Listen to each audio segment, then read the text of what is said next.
right. Good morning, everyone. Thank you for joining us. Welcome to episode 30 of I think we're episode 31 of the Blowback Roundtable.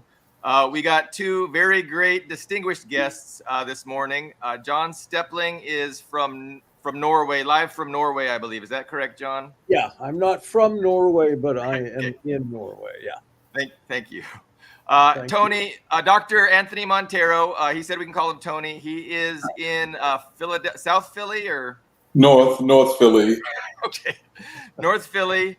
And then, of course, Ben from Hungary is our normal co-host, and Carlo Parcelli from Washington, D.C., our other normal co-host. Thank you, everyone, for joining us and spending some time with us. Tony, I wanted to just get started with you. So every Saturday morning, you are part of this great Marxist classroom, the Saturday Free School. Could you maybe just share a little bit about that with us? Yeah. Good morning to everybody, or good afternoon. The Saturday Free School is over 10 years old. It was started at Temple University, and it was an attempt to link the African American Studies Department there with the African American community that surrounds Temple, which is a pretty much poor working class community, poor and working class community. And Temple was this university with a lot of physical capital and mainly white students who came from places other than Philadelphia.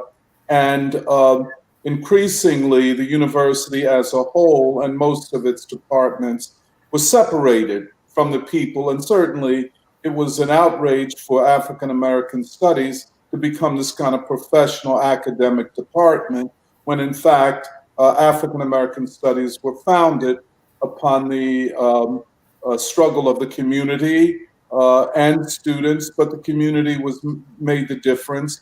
And suddenly, there is no connection. So we started over 10 years ago the Saturday Free School, and we had one curriculum at that time, which was the study of things such as political economy, history, the Black struggle, Du Bois, of course,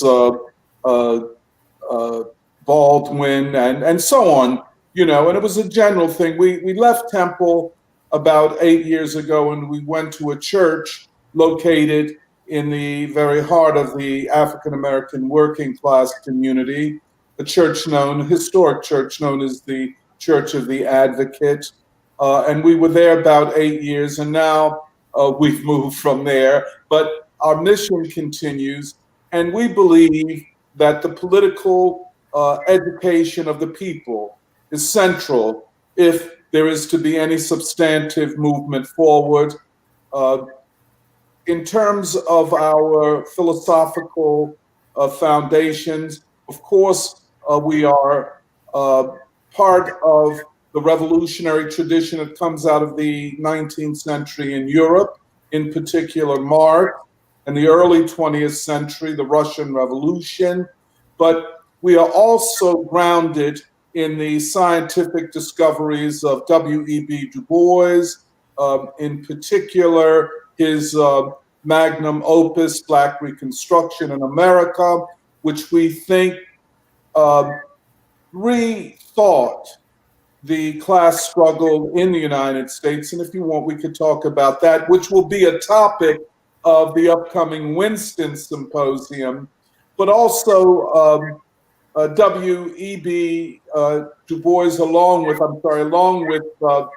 Martin Luther King, who we consider, if there is to be a father of a new American people, it is rooted in Martin Luther King and his vision of a beloved community, of the struggle that must occur against the war makers, the exploiters, and the racists. And finally, James Baldwin, whose 100th birthday we will be celebrating next year, with a whole year in Philadelphia known as the Year of Baldwin. And Baldwin is this enormously significant phenomenologist, and critical thinker. Sadly, not enough is known of him. But that's kind of what the free school is. We've, over the course of these 10 years, in 2018, we organized and dedicated a whole year to the 150th anniversary of the birth of W.E.B. Du Bois, the great social scientist who became probably the most famous American communist when he joined the Communist Party. We dedicated an entire year to Mahatma Gandhi's 150th birthday, and we meet every Saturday. It's on live stream, and we talk about everything from the upcoming 2024 elections to the situation in Gaza. By the way, we've paid considerable attention to the question of Zionism and the Jewish people, and how it is imperative that the Jewish people, if they are to find their way as part of humanity, break with Zionism. This will be a historic achievement on their part. We see signs of some of this happening, especially in the United States. And as you mentioned, Billy, we have our symposium coming up this weekend, and people are coming from different parts of the country. It's entitled Science and Revolution, on the 50th anniversary of the publication of Henry Winston's Strategy for a Black Agenda. So that's kind of the free school. Thank you so much for that, Tony. Do you want to tell the audience a little more about Henry Winston? Like, oh yeah, I know a little bit, but I'm sure there's a lot more to learn. Yeah, there is a lot to learn, and of course we're still learning it. We're celebrating the 50th anniversary of the publication of Strategy for a Black Agenda. It was published in 1973. Winston was from 1966 to 1986 the national chairman of the Communist Party of the United States. He was born in Hattiesburg, Mississippi. Now, when you say Mississippi, to most Black people, you're talking about probably the worst place that you want to go to or be from. Mississippi was and is the poorest state in the nation.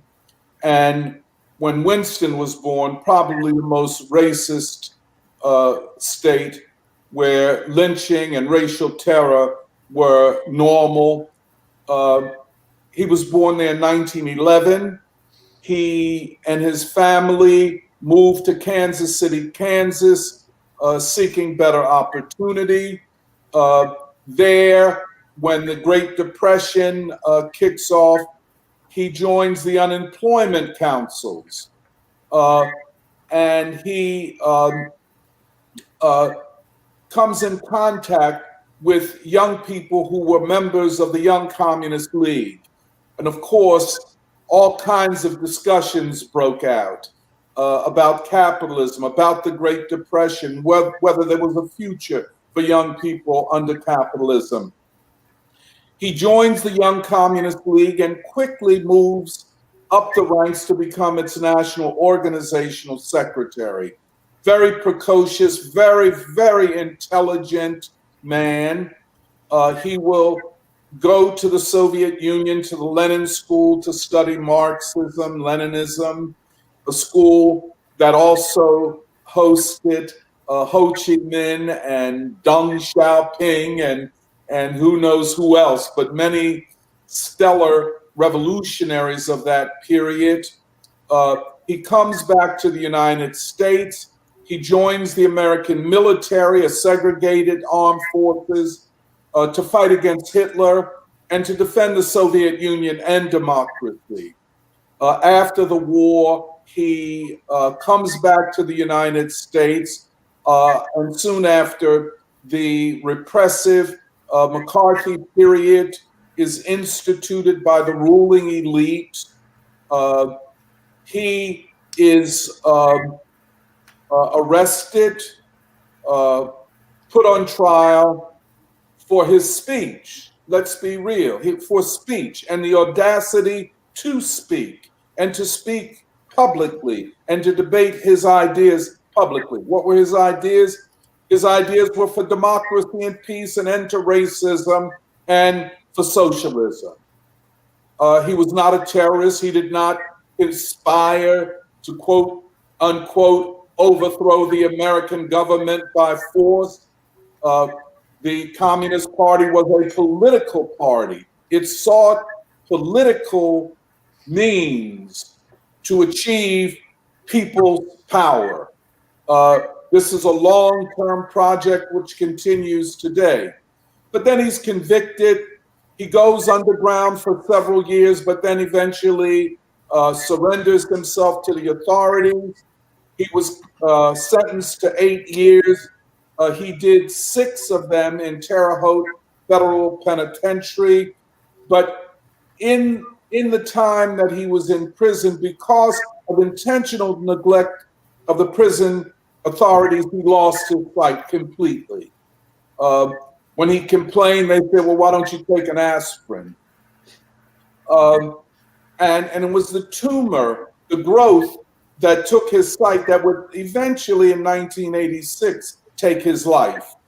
But when he is released, and I think there was some kind of negotiated deal between the US authorities and the Soviet Union. The Soviet Union had somebody that the Americans wanted, and so they bargained, and Winston was released. He went to the Soviet Union, where he received treatment unsuccessfully to restore his sight. And there was a young girl, the famous story of the young Soviet girl, who said that if she could give her eyes up to Winston to allow him to see, she would readily do it. But there was no way that could happen. In the mid-60s, he returns to the United States. He is elected the chairman of the Communist Party in 1966. He had previously been the National Organizational Secretary before he was imprisoned. And this is the height of the civil rights and Black freedom movement, which we in the free school see as a third American revolution, incomplete as it was. And we have to remember, all of the American revolutions to this point, including the Black freedom movement, have been incomplete, which means that we have the task of a fourth, hopefully completed revolutionary process. And so in 1973, he publishes this book, Strategy for a Black Agenda, which is his attempt to update Marxism-Leninism and to anchor it as well in the history and prospect of a revolutionary class struggle in the United States. And for that scientific discovery, he turns to W.E.B. Du Bois, who had mentored him, to whom Winston's generation and peers looked up to. There was a friendship, but this book is, in my estimate, a work of scientific and revolutionary thinking. One of the most important attempts at a revolutionary synthesis in the United States. If you like, I could say more about that book, but that's Henry Winston's life. I knew him for 15 years. I worked closely with him. For those who think that revolutionaries are hard-hearted and unempathetic. He was the opposite. Having grown up in the conditions that he grew up in, he was a man of a large heart, not only a large mind, but a big heart, who cared about human suffering, who cared about the well-being of members of the Communist Party. I think he may have known everybody in the Communist Party. He was that type of organizer. And in the last analysis, I consider Winston to have been a very significant force in the revolutionary movement, in the communist movement in the United States. My estimate is that he was the greatest American communist. I can tell you why I think that if you ask me. And a huge player in the world communist movement, especially with the revolutionary and communist forces on the African continent. I'd be interested in hearing why he was the greatest, but yes, I didn't want to. Did John have any comments about anything Tony said? Well, I think that the idea of free schools is extraordinarily important right now, and it's something I've been trying to organize a bit with Johan Edibo and Hiro Yuki, all the people at the Aesthetic Resistance podcast, because I think the state of institutional education is so appalling today, and I thought it was bad 40 years ago when I decided not to go to school very long, but it has eclipsed anything from 40 years ago. I mean, I don't know what people actually learn anymore. I suppose they learn certain technical things. I'm not even sure they learn in the United States that they learn that very well.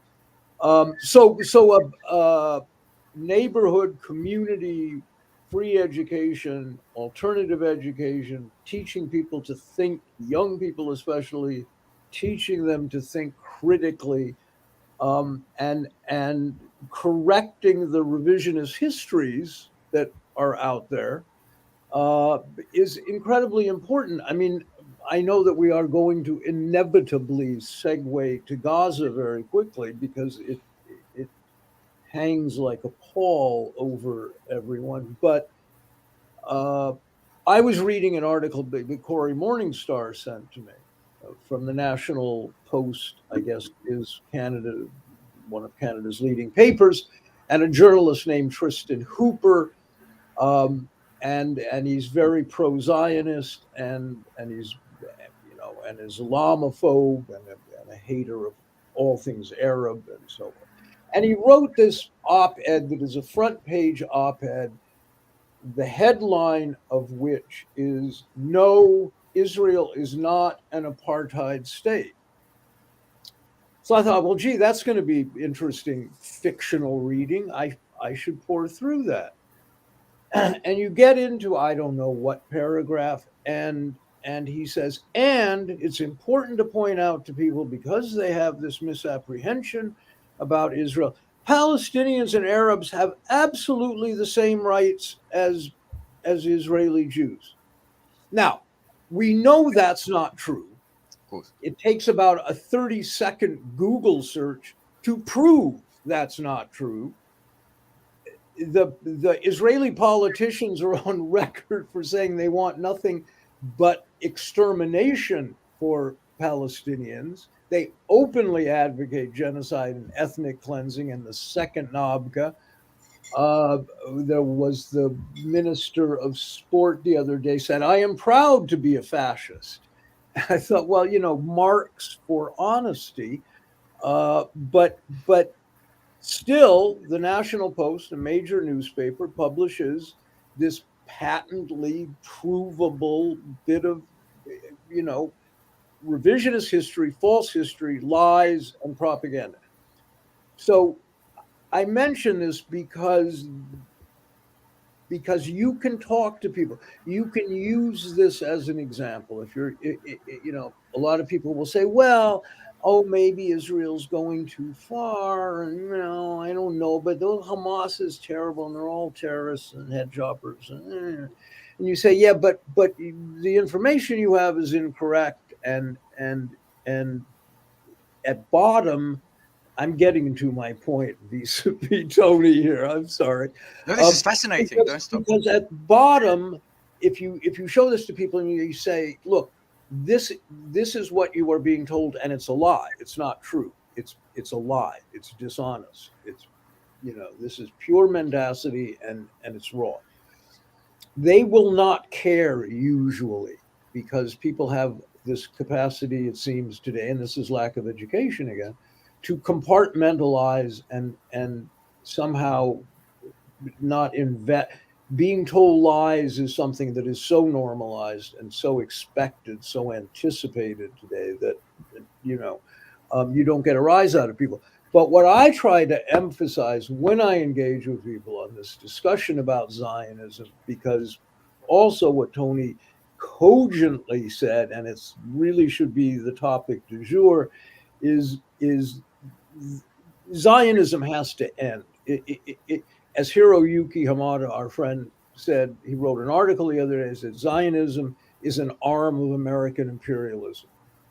And this is absolutely true. It is a political project. It's based on a mythology about King David. That's not history, that's mythology. It's a racist colonial settler state. And this is all about, ultimately, people's tendency, propensity for apologetics about Israel at bottom is based on racism.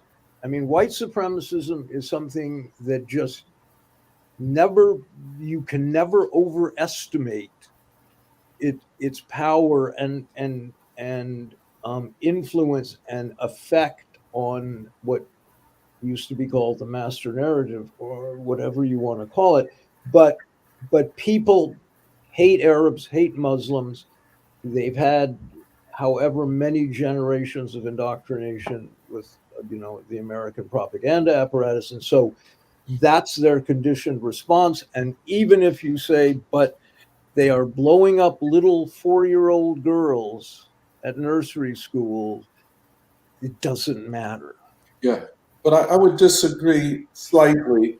What we're seeing in the United States, I think, is something that could crystallize as a historic break in the 75-year history of the Jewish people since the formation of the State of Israel. And I think we have to see this 75-year period as having reconstituted what is called the Jewish people into something almost monstrous. And so what we're looking at is a considerable part of the Jewish people, especially the young, and those with a moral conscience, and those who are committed to their religion, now leading huge protests in the United States and on college campuses. What we're looking at has no precedent in the anti-war movement in this country. Even the anti-Vietnam War protests on campuses in the mid-'60s were anti-draft protests. These protests are on a much higher political and ideological level. And they're shutting down New York on a regular basis. It said that 300,000 people marched last Saturday in Washington, D.C., and it's not going to end. And the thing that I think is so important is that Jews are in the front of much of this. And this great organization, Jewish Voices for Peace, and the other one, Not in Our Name. And all of this is healthy, not only for the Jews, but for the American people, And for the Jews, like you say, John, this mythology of a chosen people and all of this, which is a way to rationalize racism and the idea that that Zionism is the liberation movement for Jewish people. All of this nonsense is being untangled, and we're seeing a new narrative come forward. That's all I would disagree with. Yeah, no, I don't. I tend to agree with what you say. I mean, I will only make two quick observations and then let my esteemed colleagues here hold forth. One is, it's always very hard to determine how big protests are, how many protests are. I remember before the invasion of Iraq, there were, tens of millions of people all over the world, and it didn't stop a fucking thing for even a heart. That's number one. But yes, it is significant. You're right. And Jewish Voices for Peace has been terrific. But I know that on Long Island, a friend went out, the pro-Palestinian protests. There were 20 people, and people were throwing stuff at them and called the police on them. And across town, there was a pro-Israeli protest with hundreds of people. This is Long Island, though, right? So certainly the global South has been mobilized in support of Palestine like never before. And my final comment, though, because this is something I think I was wrong about when I actually last time on here and on Press TV, because I thought the BRICS countries and some of the global South would see the expediency of excluding the U.S. somehow from the diplomacy required to, at the very least, bring about a ceasefire. But it's not been the case. You have Leila Khaled, the Palestinian revolutionary, said that, the Arab ruling class will always sell out their people, will always sell out the Arab working class. And Mohammed bin Salman is doing that as we speak. Now, there are Rashid Shahid Bolson would disagree with me. He just did a video, and I respect him a lot. But I'm not seeing that. The Saudi ties to the U.S. and UK are very deep, and he's allowing Israeli jets to use the airspace over Saudi Arabia, not letting other countries use it, and just the U.S. and Israel. This is what I've been told. This is what Reuters reported. So it always comes down to class. Even in this, one shouldn't reject the class analysis, because Arab leaders have a long history of ties with European colonialism, and I'm not sure that has gone away yet. That's all I have to say right now. Yeah, I know weapons are just flying into Jordan. They're flooding into Jordan, and so these despotic ruling class in the Arab nations, they can't really be trusted for sure. Yeah, even though the king and queen of Jordan can make these passionate speeches of looking at suffering, and the other hand, for that matter.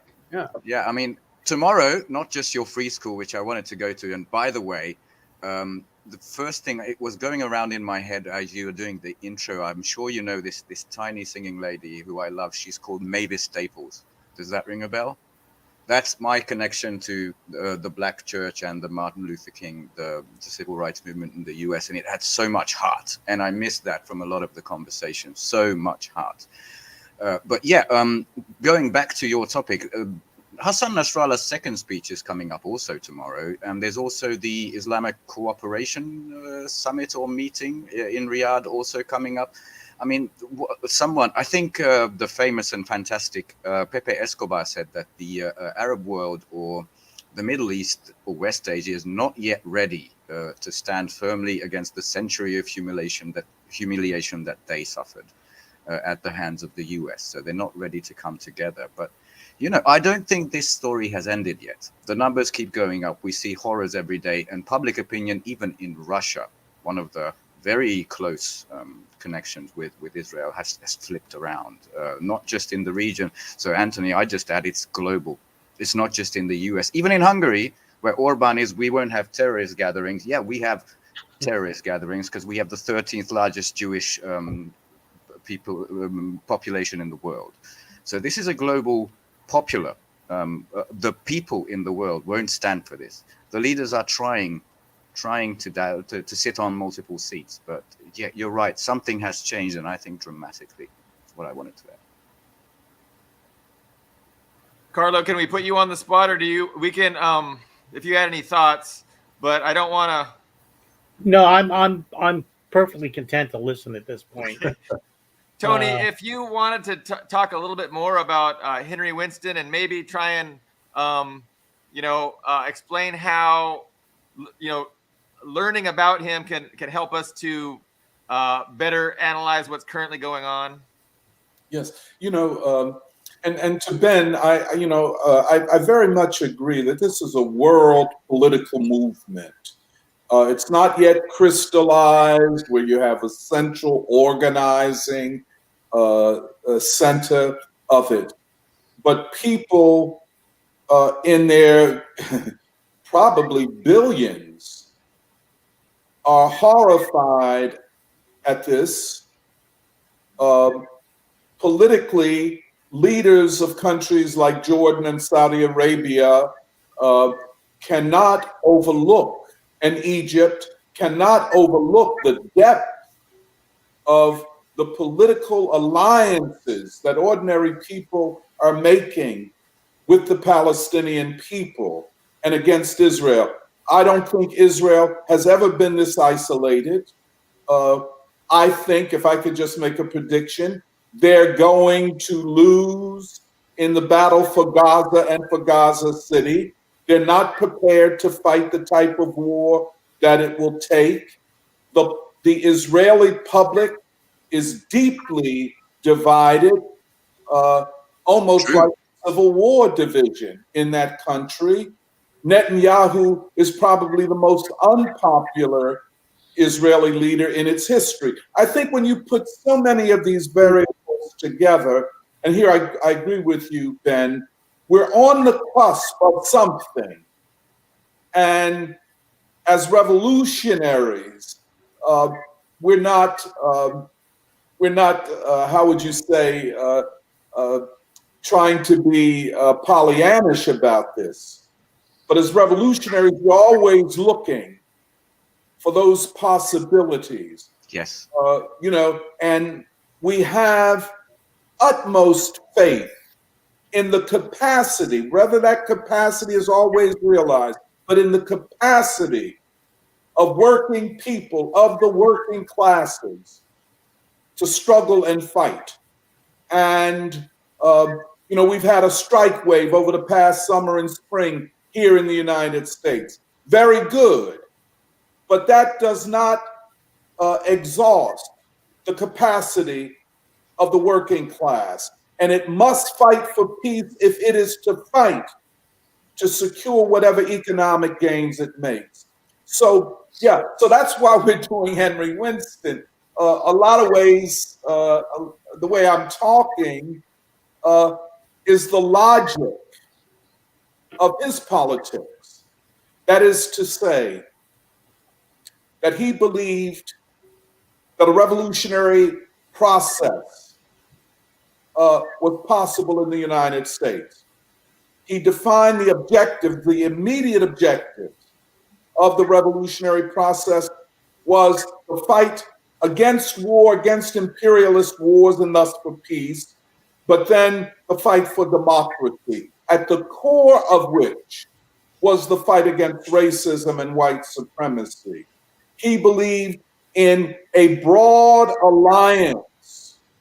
That didn't mean every single individual, but an alliance, a critical mass of the African-American people grounded in the African-American working class and the broader working class.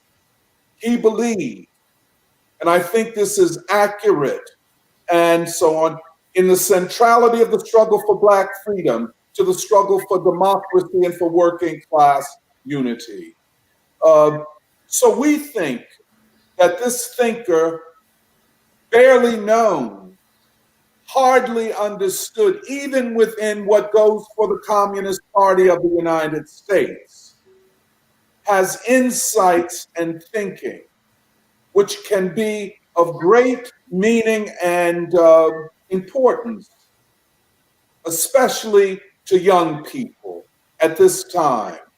And what we see on the streets of the United States, what we're seeing in universities, can't be overlooked or trivialized. This is the beginning of something, but it's only a beginning. For it to fully develop, there has to be ideological clarity, a higher level of consciousness. And of course, students and young people must understand that their fate is tied up with the fate of working people in general and the Black proletariat in particular. And that's what we're going to talk about this weekend at the symposium. We're coming out, by the way, I should tell you all, that we're coming out with the journal, the first edition of our journal entitled Avant-Garde, a Journal of Peace, Democracy, and Science. We'll share it with you all, and very interesting articles, including one that I've written on Winston, some others, very interesting stuff. One on jazz and free jazz, what we call avant-garde jazz, and the article is about free jazz communism. How the jazz of that period, the avant-garde, leaned towards communism and revolutionary perspectives, and these were musicians. There's an article on Trotskyism, there's an article on civilization. So we'll get it to you. But all of this is part of the seminar this Saturday and Sunday.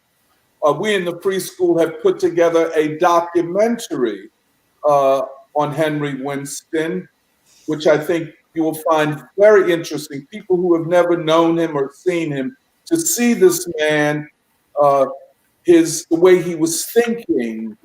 The other thing is his humility, his generosity, his empathy, a real revolutionary, I would say, and an exemplar of what a revolutionary has to be, not only in terms of what is in the head, but what's in the heart and the moral capacity to lead. I'd be more interested in hearing a little bit more about, you perked me up when you said avant-garde jazz. Are we talking the Art Ensemble of Chicago, Archie Shepp, Cecil Taylor? Oh boy. Oh man. Yeah, you have my attention. Albert Eiler. When I was 18 years old, I studied with Anthony Braxton. Oh, okay. Anthony, yes, Anthony. I was a shit musician, and Anthony was very patient with me. But that's my claim to. We caught him every time he came to Washington. My wife and I. Braxton's a genius, but genius. Yeah. And Philadelphia is one of those centers of the avant-garde. Archie Shepp is from here. John Coltrane, Lee Morgan. So one of the things this young woman does in the essay is try to trace the social and political foundations of Archie Shepp and others to North Philadelphia, and so on. So yeah,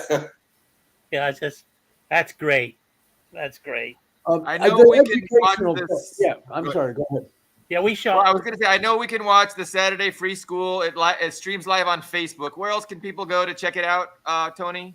Yes, the symposium and Free School every Saturday. You can check us out on Facebook at our site, the Saturday Free School.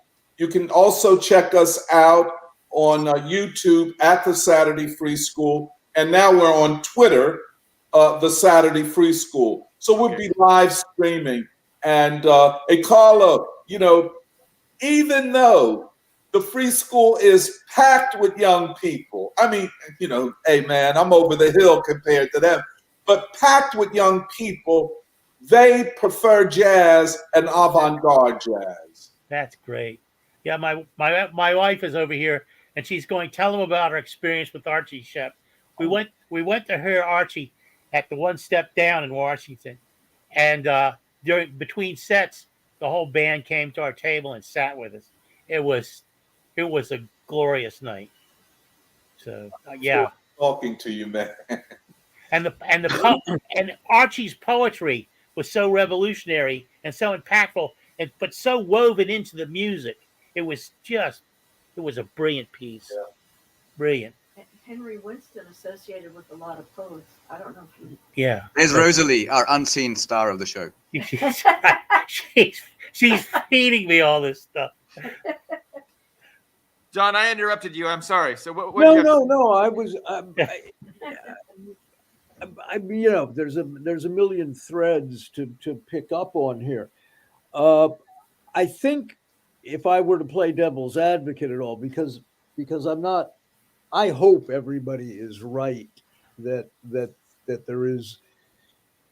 we are pregnant for radical social change of some kind somewhere. Maybe East Asia, certainly Africa has the potential for it. We saw what is going on in Niger and Burkina Faso and sort of the legacy of Thomas Sankara there and so forth. Central and South America to some degree too. But Europe and North America, I'm much less optimistic about. And you have to remember that we just came out of the COVID lockdown years, followed by the US NATO proxy war against Russia, driven by the madness of the neocons in the Biden administration, the Rand Corporation, all of those people, all the think tanks. And Vicky Newland. Yeah. Yeah. Oh, God. And in Norway, which was hardly the worst in terms of restrictions and lockdowns and so on, you still I couldn't drive across the border to Sweden. The prime minister was telling people how many dinner guests were allowed at Christmas. Ponder that for a minute. People went along with it without just docile. Well, you know, people wore masks. People did all the things they were supposed to do. Now the narratives about this are unraveling. Okay, the point is really regards that, I think, is that, and Giorgio Agamben, the Italian philosopher, wrote a terrific collection. It's collected in a book, but a series of newspaper articles during that period, where he said, what happened to public debate? What happened to town hall meetings or any kind of oppositional discourse? Everybody has been silenced. Oppositional dissenting voices completely silenced. They are under threat of losing their jobs, some even arrested for asking questions about the vaccines, asking questions about the virus, asking questions about the magnitude of these lockdowns that were destroying national economies in the United States. How many? It wiped out. It was a retail apocalypse in the US, and mom and pop stores were wiped out. And 1 in 3 will never reopen. 1 in 3 museums are closed forever, et cetera, et cetera. It was a fire sale for big corporations. They bought everything up. Okay. Yeah, billionaire wealth tripled. Like it was a huge spike in. Yeah. So, you know, Adorno, who is, you know, as most people know, one of my favorite philosophers, but one of the things he decried, especially at the end of his life, was uninformed activism, which is why education is so important. You have to. It's one thing to say they're just being really mean and they're killing all these people and they bombed the hospital, and okay, you have to understand that they are part of the political, as a political entity, They are one with the United States. They are part of U.S. imperialism. The U.S. is the country with 800 military bases around the world. Nobody else, not China, not Russia, not anybody. The United States. And they have a track record dating back, well, since the inception of the country, but certainly since World War II, the end of World War II, in which the U.S. devoted most of its foreign policy energy to destroying communism and socialism. If just the educational propaganda, the anti-communist Red Scare rhetoric has permeated education, certainly permeated media, and we are seeing a replication now with Israel, with like this op-ed piece, but it's just one example out of dozens you can see every day. So getting people to recognize something is going on is one part of it. But having them understand why this is going on, if you want social change to go further, it seems to me there has to be a second track in which education is given as much attention and energy and effort as anything else, because otherwise you are going to fail. The United States owns media. The West owns media. All platforms are based in the West with one or two exceptions. And that's very hard to fight against. And I see it with students when I teach high school special guest teaching or college, when I was in Poland, at the film school, I would see it with students. They, by and large, hold very reactionary positions.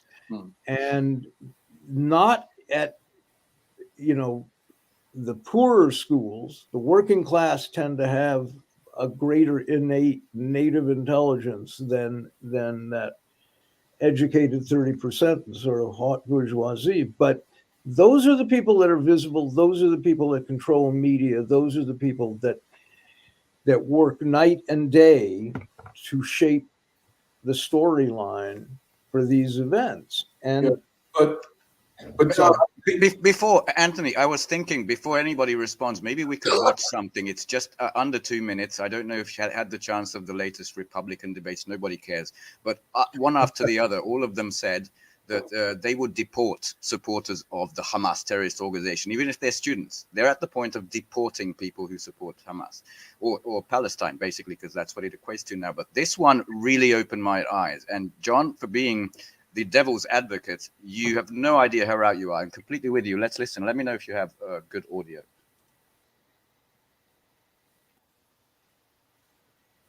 I can't hear it, Ben. Can you start it over and maybe just unmute it, maybe? I will try again. Okay. The audio sharing is on. Okay. Let's do it now. And go again. And Israel is critical. And the reason it's critical is because the bulwark for us in the Mideast, it's almost like having an aircraft carrier in the Mideast. It's our oldest ally. It's been our ally for 75 years. It has been an incredible ally for us in terms of the technology, the exchange. And, in building the Iron Dome, which we paid a lot for, has also taught us enormously about how to defend ourselves at home for missiles. So those military expenditures are all going, 75% of it goes to U.S. companies under the agreement, under the MOU. But if you look at what's happening in the Mideast now, Iran is now the closest allies to Iran are Russia and China. Iran also controls all of Venezuela's oil. Hezbollah is in Venezuela. This is news to me. They have propped up the Maduro regime, and so they control that oil supply. BRICS, Saudi Arabia is now joining BRICS. So those countries will control 90% of the oil in the world. If Israel disappears, the vacuum in the Mideast which is, Israel is our ambassador, it's our presence, our beachhead in the Mideast, and it gives us ears and eyes in the Mideast. It gives us intelligence. It gives us the capacity to influence affairs in the Mideast. If Israel disappeared, Russia and China would be controlling the Mideast, and they control 90% of the world's oil supply, and that would be cataclysmic for U.S. national security. So that's the answer. Well, I was expecting more of the propaganda, but that was actually very raw, I think. Very, the quiet part out loud. What do you think? And I think Anthony wanted to respond to it.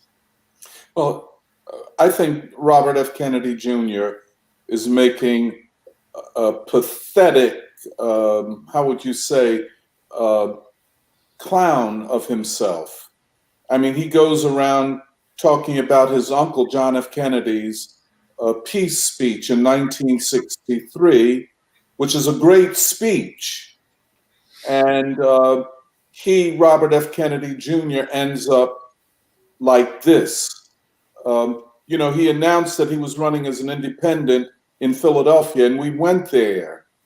But we went there skeptically because we knew what his position on Israel and Zionism is. And so, but it's pathetic. It's really pathetic. And the American people are passing the politicians by. Believe me, whether we can consolidate here, I agree with John. I mean, it's going to take ideological clarity, the struggle of ideas, the informing of people. We're in Philadelphia, but Philadelphia is not insignificant in the political configuration of the United States. It's the 5th largest city, but it's the poorest city. Todd Doherty and one of his colleagues just came here. And he hadn't been in Philadelphia. I don't think he's ever been here. And he was overwhelmed at the poverty that he sees in the city. The reason I mention it is that it is not just the war in Gaza. It is the war in Gaza connected to the poverty, which is a form of class war against the people. When these things are connected, and of course the students don't yet know how to do that. The young Palestinians and young Jewish people who are leading these protests and organizing them, they don't yet know that. But who among us have known it all? We have to learn it, and that's why we're there. I mean, and believe me, we're a part of Philadelphia. We're part of the ideological life of the city. We're not just a group of people meeting on Saturday. We meet, in fact, we meet all during the week, satellite reading groups and study groups and activist groups. But this is where we are. We had, by the way, I'll just say this. We talked about a triad of opposition: Robert F. Kennedy Jr., Cornel West, and Donald Trump. And we look at them now. No, well, we don't know yet. It is still a very dynamic situation. In fact, this is before October 7th. So the three of them took a totally opposite position to the neocons on Ukraine, which was very important because at that point, if you look back, it was Ukraine that could have been the trigger to a wider war in Europe and a wider world war. Now we have this widening situation of the Middle East and Eastern Europe. So the people, I think, are more advanced than the politicians. And I think we're at a point where the people will make the difference. Let me put it this way, can make the difference. Yeah. A lot has to be done. A lot of work has to be done. But we have to put our noses to the grindstone and do that work. And I think the most important work, and I agree with Adorno, action without theory without direction, without purpose, spontaneous action will never carry the day. And that's why you have institutions like the Free School. And our work is primarily among young people and also in the Black working class. Yeah, I think I think the pedagogy. We're trying to organize this series of seminars that would become like a people's university. No, I think you also made another point worth underlining, and that is that the United States economy is dependent on the military, is dependent on defense, and American police departments hire ex-soldiers more than anybody else, soldiers that are trained in counterinsurgency, not in actual domestic policing. Loc Wauquant, I can never pronounce his name, a French writer, has a book, Punishing the Poor. It's probably 20 years old now, but it's a brilliant book, really very good book, about the nature of U.S. police departments, the criminal justice system, the prison system. I mean, we all know the statistics. I would hope at this point that you don't have to go over them. My son is, you can Google him actually. Lex Steppling is an activist, works out of Los Angeles, and has extraordinary stories. I mean, he's had some victories, but the corruption in the criminal justice system, the racism in the criminal is staggering. One needs to be reminded about this pretty often. And this was part of Israel's brand, was invincibility and technical expertise, and they were the best fighters, the best trained, the best weapons, everything that Israel touched was the best. And that brand is tarnished now. I think I said that last time, forever. I mean, that was a cottage industry. Israeli police train American police all the time. Lots of money is spent on this by American police departments, and so those kinds of things, that because everything, perception management is, the optimal phrase right now. The reason people get funded or not funded all has to do with perception, not with reality. And the reality is the U.S. military is kind of in shambles. They're running out of supplies. They weren't able to do anything they wanted to do in Ukraine. They were defeated in Syria. They left Afghanistan. Now they're quite happy to make money. The Defense Department makes money no matter what. They're death merchants, and so they're happy with that. But these were failures. These were still not the expected outcome that they had hoped for, and that may be true here too. I don't see that Israel does not want a ground invasion against Hamas. They'll be destroyed, and Netanyahu can't afford the kind of casualties that Israel would incur from a ground invasion. They're scared about what Hezbollah is going to do. They're worried about what Iran is going to do. I'm not particularly, I mean, I am, but I'm not particularly concerned about like World War III or something, because I don't think it can get to that short of something hugely unexpected. But I think there is, the shifting tectonic plates of global, ideological forces are shifting, and it's very hard to, there's a de-dollarization movement. There's the BRICS, the Shanghai Cooperation Organization, et cetera, the Belt and Road Initiative, and on and on and on. These things are hard to read and predict, but certainly something is going on. I agree with that.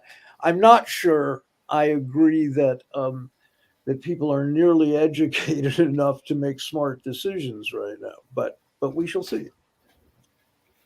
Can I just add a couple of points? Because not just on screen, but in real life, I find myself just between the two of you. The revolutionary optimism from Tony and the kind of, I guess it's a Hungarian trait, but, you know, historic defeatism that we have here, that John portrays. And on that point, I mean, obviously there's still like 2 carrier groups, 72 ships. The big military is being flaunted all over the Middle East, and don't you step out, because we're still the big kahuna. But on the other hand, I have seen very good examples of US and Israel trying things, and it just not working. I mean, the propaganda is getting desperate and defensive. I mean, just this week, a lot of Israelis, thousands, signed an open letter to the Knesset, to the parliament, saying we demand an investigation into 10/7, the events of October 7, because it was based on 3 or 4 lies that have all been ripped apart through time, just basically ripped apart. You know, you've heard the beheaded babies, the rapes, all of that is just gone now.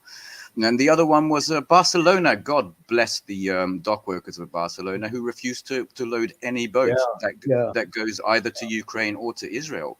So the people realized that they actually have the power to stop this death machine. It is something I really haven't seen, not even during Ukraine. And that was so far the most propagandized war. So I see the hope that Tony sees, but I also see, a lot of this has happened before, and fuck, they got away with it. And just the last little point, you mentioned apartheid, and someone wrote that article that this is not it. Well, there are videos of the South African people, the white South Africans, now fighting in Israel and going to kill the brownies, and absolutely openly saying it. So come on, you need any more than that. So I see that as well. So I just wanted to add some decor to what you have been discussing, but I'm really enjoying the duo here. And Barcelona thing is significant. I'll just say that's true. Yeah.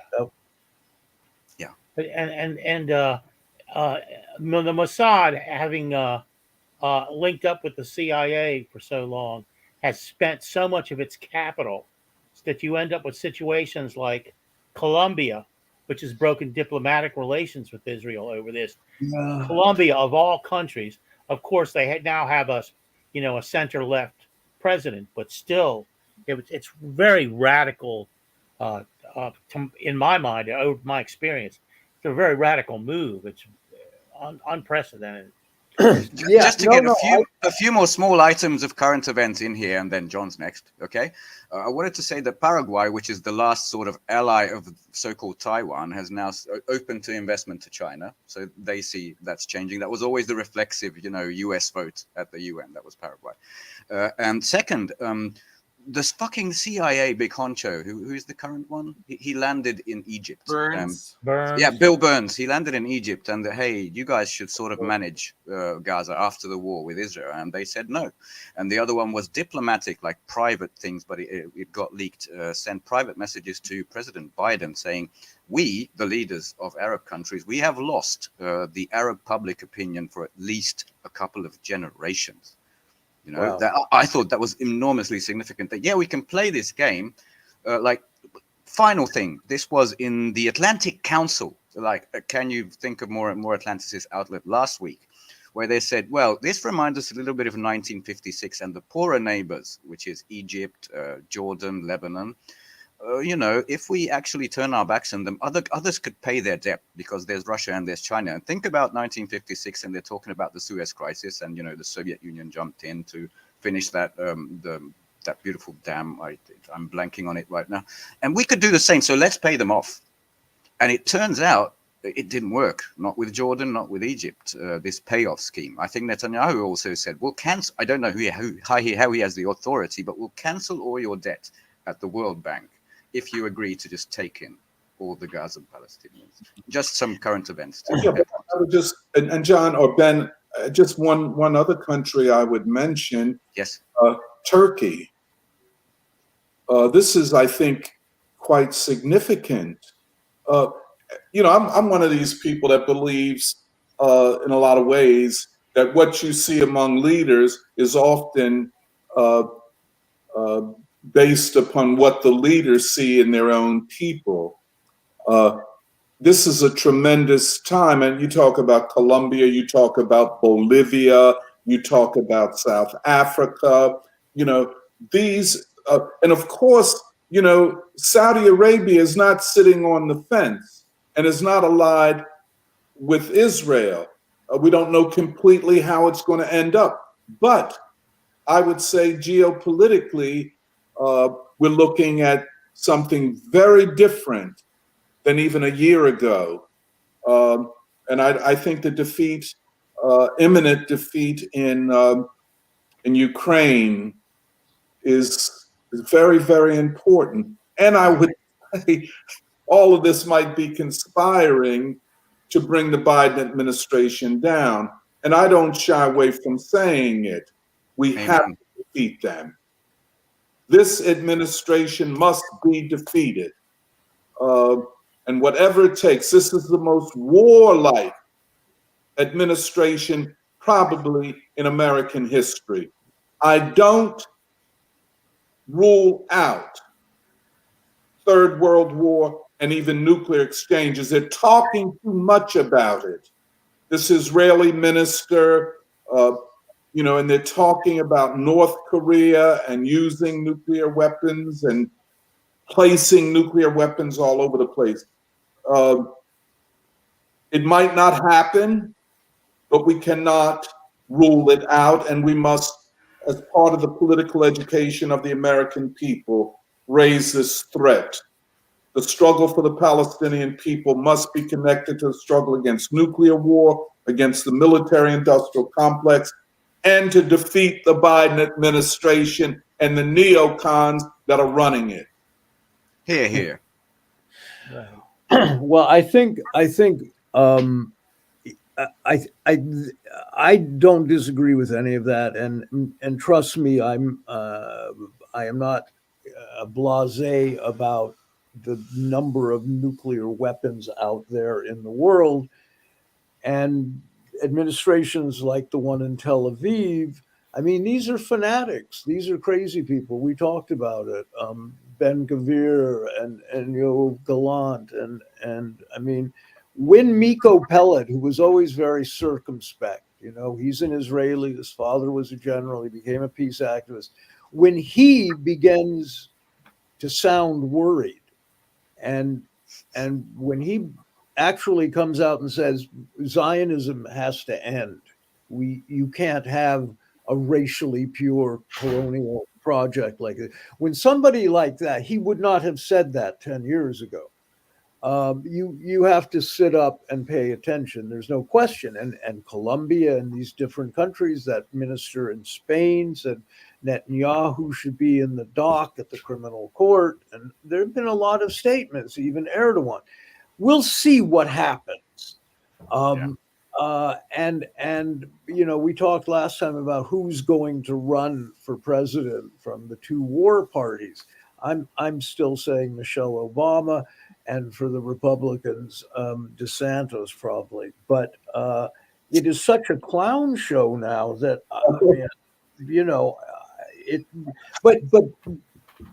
But this is the other thing. This is sort of my final comment because I can hear my kids downstairs.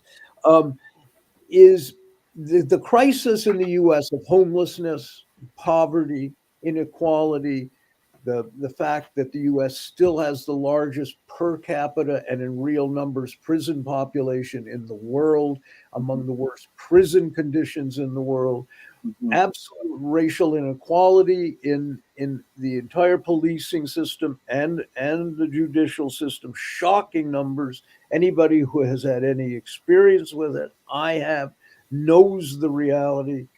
The homeless thing and the general inequality and poverty is looming as a crisis nobody wants to talk about, along with the infrastructure. It's dire. It's really dire. And it's going to get worse. And just because media doesn't cover it doesn't mean it's going away. I think you're going to see a lot more problems with this. And look, I'm just writing a piece today on the sort of the psychological landscape in the US. How many mass shootings? 2 a week? now, something like this. It's Ridiculous just number. talk Yeah. about normalization. It's entered the jargon of American culture now. All the memes on mass shooting, the number of people on antidepressants, the number of people clinically depressed, the unemployment figures that they lie about. It's a raw, unhealthy, and desperate, lonely, disaffected population. Yeah. And that's not sustainable. Yeah, but see, they're not. Go ahead, Anthony. Oh, I'm sorry. Go ahead, Ben. I just wanted to make a quick observation. Something, it's kind of a joke on the internet right now, that one thing that is in common in the USA and India, sorry for the brave Indian comrades in Kerala, out of all places out there, that Modi, when he had the G20 summit in Delhi, he kind of cleaned up the place, meaning all those barrios, all those, they were sent out of town. And look, everything looks good on camera in this angle. And apparently that's the same thing being done to San Francisco right now, because Xi Jinping has been confirmed to visit the, Atlantic. And another quick, almost 40,000 Americans have died from gun violence already this year. Yeah. Jesus. That's just man. What other country? No other country on earth has that. Yeah. No, it's testimony to the collective madness. This won't go away. This will eventually come back to cost the people are not unmindful of this crisis. And no. it's as such. It's not viewed as pathology, which in some ways you could say it is, as much as it is being viewed as a systemic crisis. And I beg to differ, John. It's not going to be Michelle Obama and DeSantis. Who's it going to be? It's going to be Trump and Biden. They can't get Biden out of there. They have nowhere to go. Well, I'll watch that. And they think, some of them think that they can win with him. They can't win. And it's not about him or his age or his early stages of dementia or any of that. I think the big issue is that people feel that his economic policies have worsened their economic conditions, including impoverishment, and they are connecting, I think for the first time, maybe since 1968, a foreign policy issue, in this case, Gaza, is going to be a part of the election. Very contradictory, but I would say this, a very fluid political situation where, according to polls, 22% of African Americans are saying they're going to vote for Trump. Yeah. This is not to be, listen, for Black folk to say they're going to not vote for a Democrat, given their loyalty to FDR, to John F. Kennedy, to Barack Obama, is huge. The discontent. I have to go, gentlemen. I have twins staring me down here. So, John, thank you so much. I'm going to remove you from the stage to make it easy, but we really appreciate your time. So we'll have you back. It was great to get to chat with you, Tony. My genuine pleasure, and all of you as well. We'll talk soon. Enjoy family time. Bye bye. And you have Yusuf Salem in New York. One of the Keating Five, one of the Central Park Five, who spent 7 years in prison, is now a councilman in New York City. And Trump, when that was taking place, took out a full-page ad in the New York Times saying he wanted to see those kids executed. Right. Executed. Right. And they were innocent. And even after they were innocent, he said they should still stay in prison. Yeah. Trump is what kind of mindset is that? Flawed. Oh my God. Listen, Carlo, we have not had a Martin Luther King since Martin Luther King. You understand? Yeah. Obama was the biggest disappointment in my life when it comes to U.S. history. But very controlled. But Trump is very flawed. There's no question about it. but he's a vessel for something. When people, no, we can't listen. We're not talking about the way we feel. We're talking about a objective understanding of the political crisis in the United States. And the ruling elite sees this Cornel West, Robert F. Kennedy, the Libertarian, all of this independence, and then Trump, who can't be deterred no matter how many indictments, and then this movement of black voters away from the Democratic Party. We're on the cusp of a political realignment in this country, and Trump or JF or Robert F. Kennedy or none of them are the authors of this. It is the discontent of the people, and that's what we have to pay attention to. Yeah. You know, I was hoping that RFK Jr.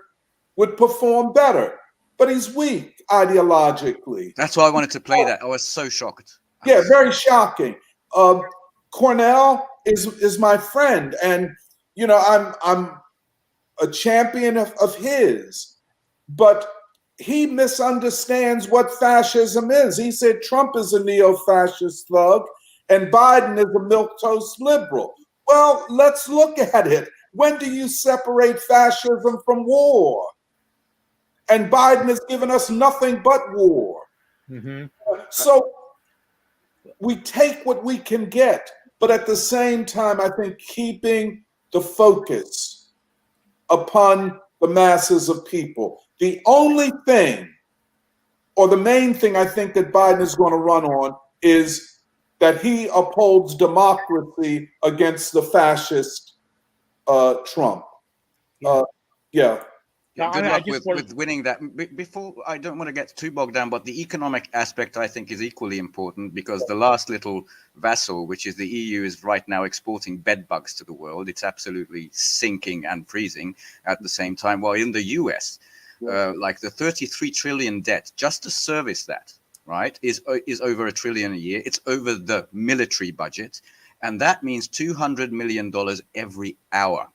I mean, Dmitry Peskov, the spokesperson for Vladimir Putin, says you're going to run out of paper to print that money on before anything else. That's the major effect locally of the Biden administration. Yeah, and I think the economic crisis in Europe is more severe than here for the time being. Yeah. But we're not out of the woods in this country. The working people are anxious and angry at this Biden administration, believe me. Tony, when you were talking about, Carlo, I'm going to get you right back in. But Tony, while you were talking about, getting the Biden regime out of there, my thought was, well, everybody else running is going to have the exact same, cabinet behind them. And I didn't know who you were talking about. But when you said Trump, like that, I understood that, because Trump definitely represents a difference. But Biden, to me, DeSantis and Biden, they're similar. Like there's very little difference. I agree with that. in their foreign policies. Especially. Vivek is the same, right? To me. Yeah, no. There's how many Democrats and Republicans that have thrown their hat in the ring, and they all have. They're no different than Biden. They would be a change of face. But Trump does represent a difference, and Cornel West, to a certain extent, represents a difference. Yes. But that's very controversial, Tony. No, it is. It is. Yeah. And I'm prepared to take a victory lap when it's all said and done. I remember when this Ukraine thing started kicking off, that Noam Chomsky, no friend of Donald Trump, made the statement that Donald Trump was the only major political leader in the West that showed any opposition to the proxy war in Ukraine, and so on. I mean, you got to give the devil his due. He's not a messiah. He's not Martin Luther King. He's not a great leader in the sense of what a visionary leader, but he is an astute politician. And the people see him coming under attack by a government and by institutions that the people don't like.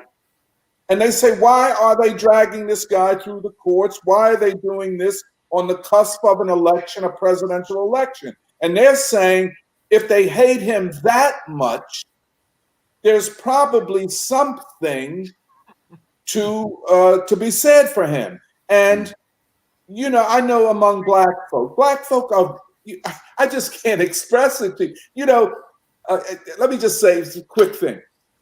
You know, because all politics is local, if you don't know who you're dealing with, where you live, you need to get out of the game. In Philadelphia, we just had a mayoral election. A black woman won and will be the first black woman mayor, the first woman as well mayor of the city of Philadelphia. 75% or more of black voters, registered voters, did not come out to vote. That is the depth of the anger. And they didn't even come out to vote for a black woman because she probably didn't say anything that resonated with them, is my assumption. That's part of it, and a distaste and disgust for the entire black political class. They're looking for a stick to beat the entrenched establishment with. And if that is Trump, many will embrace it. Most will not vote, which means that the state of Pennsylvania cannot be won by Biden if black folk in Philadelphia do not come out in adequate numbers. This is real politics. Why? The question is, why are black people who have been so loyal to a fault to the Democratic Party, why are they starting to break with the Democratic Party? And it's more than Biden. Locally, it's the black political class who we do not like. You know, so I mean, people usually talk about angry white voters. They haven't yet met a black voter in Philadelphia. You're talking about anger. That's learning the Obama lesson. That's what I'd say. Very, very good to hear. Especially that I'm not the one saying it from the outside. It's great to hear this from you. Oh yeah. Oh yeah. And there's another thing, another aspect that ties the economic and the politics that's happening around here.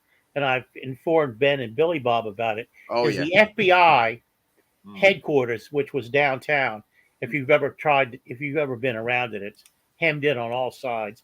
It wants to move to Greenbelt, Maryland, which is about 5 miles from where I live, in Prince George's County.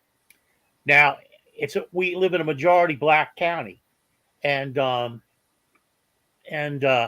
so a lot of economics is going to follow them up here when they bring all these white Mormons who are FBI agents up to our little county up here, and so this John Warner, the senator from Virginia, has now he's requested an investigation into why this is happening, because they want all that money to go to Virginia, to Springfield, Virginia, and so the contest is that the Greenbelt where they want to put it is formerly a Franklin Delano Roosevelt all white community that over the years is like of course become integrated and so on and so forth, but the housing there is not suitable for FBI salaries, so that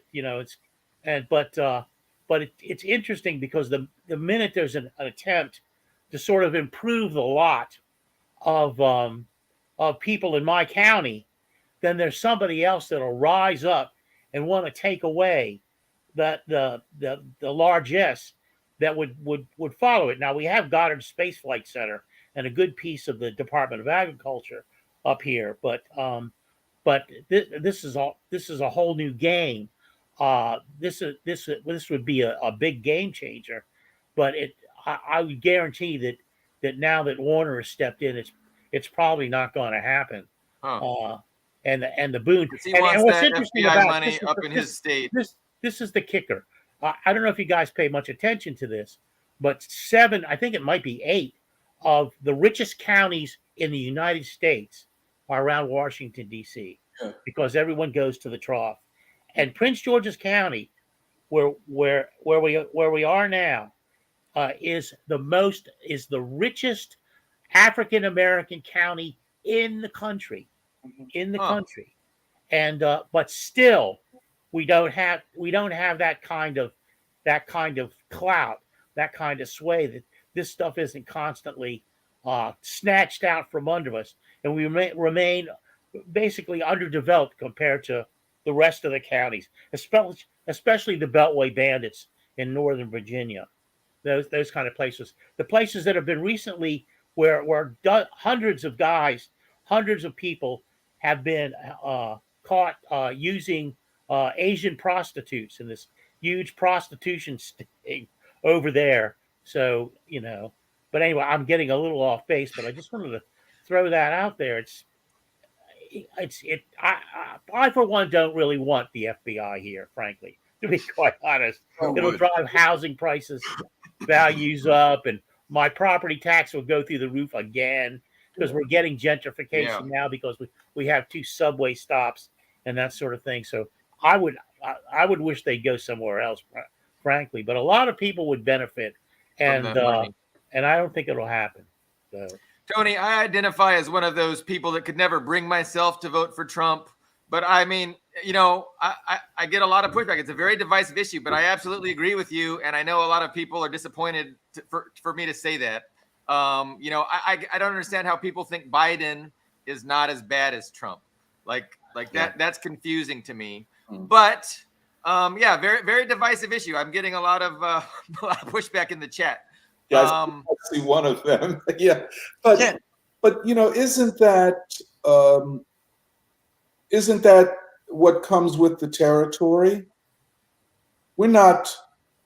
I don't think any of us are running for political office or trying to win a popularity contest. We're trying to discover the truth. We're trying to understand the political processes occurring in the country. One thing we do know, that the majority of American people feel that the ruling class of this country is unfit to rule. Absolutely. This is very important. Much of that morphs or congeals under the banner of the Trump movement. This is not the Republican Party. This is not an election of Republicans versus Democrats. It's an election of a movement against a ruling elite. Now you say, well, it's not the Russian Revolution. They don't have the Bolshevik. No, this is not what we're looking at. But we're looking at something unprecedented in American history. Maybe if you go back to 1854, 1860, maybe. But we don't know this. This type of disenchantment, this type of alienation, you don't have it in Europe. The opposition to the ruling elite is more acute here, perhaps, than any country in the world, certainly any major capitalist country. This country is also the largest economy and the largest military in the world. If the people oppose the elite, that will have to affect what they are able to do militarily, what they are able to fund in terms of military support, with people in Seattle, Washington, or in Philadelphia saying, well, the money we were getting during COVID is being cut off. Now, what are we going to do? We can't afford food. Our children are not eating the way they should. Things are being defunded and so on. Like Martin Luther King said, the bombs that are dropped in Vietnam explode in Detroit and Philadelphia and other places. This is a historic crisis. You see what I'm saying, Billy Bob? And that is where I begin. A crisis. How this crisis will be played out, we cannot predict. And then the unexpected, this youth and student movement around Gaza. That came out of nowhere. And it's huge and it's significant. We don't know the outcome, but I think we have to lay down certain principles. One, to defeat the main war makers in this country, and they are the Biden administration and they are in the Democratic Party. This is not your father and grandfather's Democratic Party. This is a whole new ball game. I'd like to. I'm sorry. Go on, Tony. Forgive me. No, I want to add that maybe you said Europe is distant or slightly different, but there are big changes here and there. I think they need to suffer a little bit more. But even like leading German politicians are saying we need to get rid of the Yanks. They need to get back home. I think it was Severin Dugleden who went out of the Die Linke, the left party. Obviously, Hungary is the bad boy of Europe, but we had these little grouping of NATO ambassadors saying how we don't like what Hungary is doing because we shook hands with Putin, then there's Slovakia as well. And increasingly, Nancy Pelosi said that Hungary doesn't belong in the Europe. And pretty much the response, I'm paraphrasing it, was, who the fuck are you? You know, proud European. Then Jeffrey Pyatt, the guy on the recorded conversation with Victoria Nuland, you know, when they decided who's going to be the leader of Ukraine, said, there's this LNG pipe that Russia is building in the Arctic, and we're going to strangle that. We're going to kill that. And most people say, who are these people to tell us what to do? There's big on the part of the people, definitely, but increasingly on some voices high in the previously bought and paid for comprador leadership of Europe is beginning to revolt. I mean, you just got to get past this winter to see. I don't think this place is settled at all. I agree with so you. this is global in dimensions, in magnitude, not just the US. There's two dimensions to this: is domestic and the international. And on the domestic side, there are people who have worked for decades to get to the point of Donald Trump, to get to the point where you could have a Donald Trump as this kind of figurehead. You got the Koch brothers. Only one of them died. There are four brothers.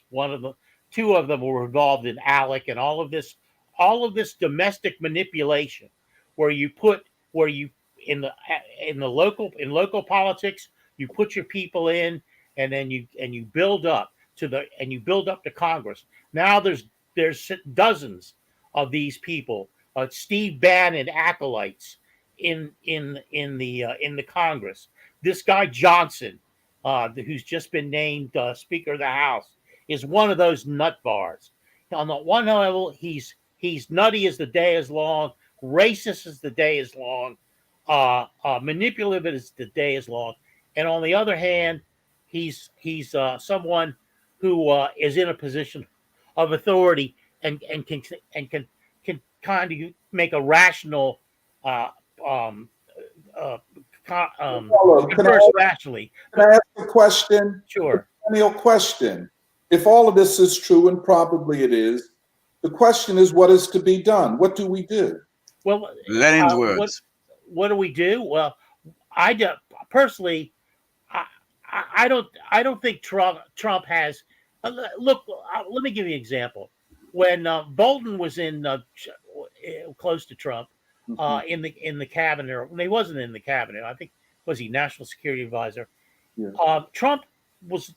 They were talking about Venezuela, and Bolton wanted to invade Venezuela, and Trump didn't want to do it basically until Bolton said, "Look, well, you know, Venezuela has the world's largest or second largest deposit of oil in the world," and then Trump said, "Oh, we have to invade them."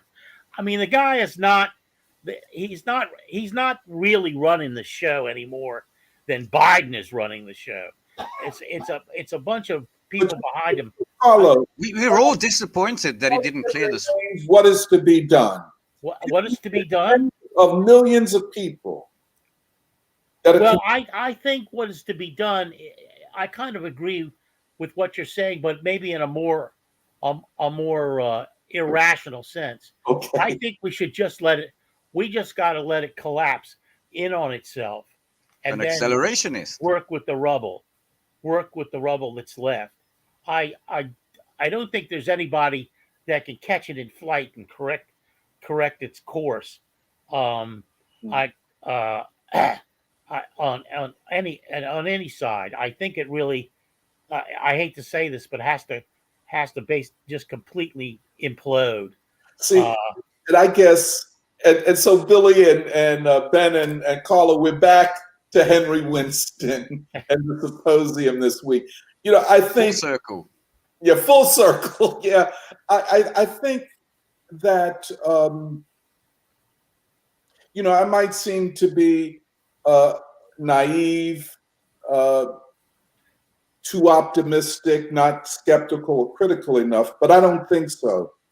I think that any revolutionary, and by revolutionary, I'm not talking about anything all that extraordinary.